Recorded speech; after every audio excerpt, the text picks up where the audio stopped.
All right, Donald Trump hitting the battleground state of North Carolina. Today, they all seem like battleground states, right? And you're not imagining it. A lot of people holding their breath. They were worried for the former president. This was his first outdoor rally since the attempt on his life a little more than a month ago. It went down okay. Grady Trimble there in Espero, North Carolina, with more on that. Hey, Grady.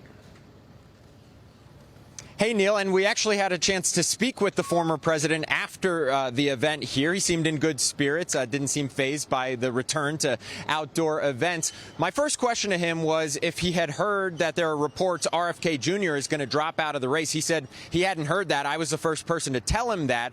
But he also said that he would welcome an endorsement from RFK Jr. Both men are going to be in Arizona on Friday, by the way, so we'll see if they appear together in any capacity. We also talked about the possibility that the Fed could raise interest rates. Take a listen. I know that you've said that you'll let Fed Chair Powell stay as Fed Chair till the end of his term, but what if he cuts rates before the election? Well, if you take a look at the numbers and this 800 and something thousand fake jobs that they said existed, which is, I think, a terrible thing.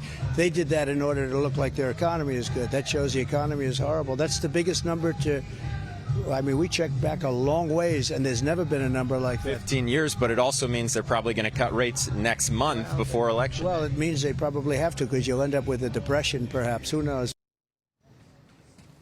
And former President Trump tells me that he's been catching some of the DNC. He said they bring up his name quite a bit. One of the people who spoke this week out in Chicago is UAW President Shawn Fain, who recently said at a rally for Vice President Harris that Donald Trump doesn't know you know what about the auto industry. Here's Trump's response.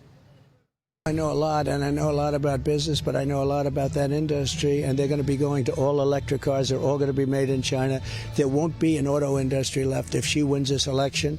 There will be no auto industry left. Look, I think that most of the United Auto Workers are going to be voting for Trump. I'm going to bring back factories into this country, and they're going to all have great jobs making cars of all types, including electric.